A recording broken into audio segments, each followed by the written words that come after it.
Bueno, oso gertu gongea. Nik uste gure partidua egin dugula, genekin exigentzia maila altuko partidua zela eta partida luzea izango zela. Genekin landu behar genuela eta hala egin dugu. Egia da bientzako aukerak egon dira lehenengo zatia, ez dela golik egon. Bigarren zatiaren hasieran gola egin dugu penalti bidez eta bakarrikan gol bakarra behar genuen sailkapena lortzeko.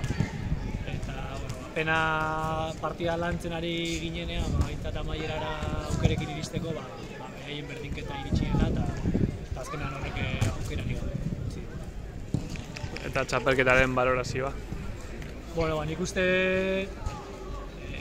hobera egin duguela nabarmen lehen partidatik. Lehen partida oso nahi genuen, batez ere lehenengo zati oso nahi genuen, baina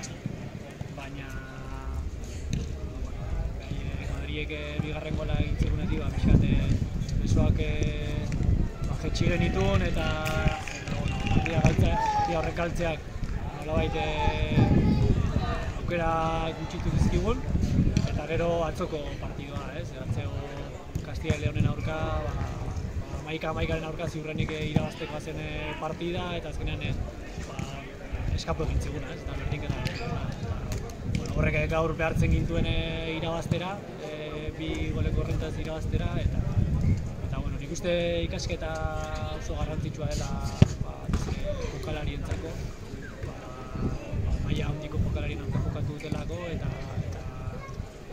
nik uste esperientziak balioko dira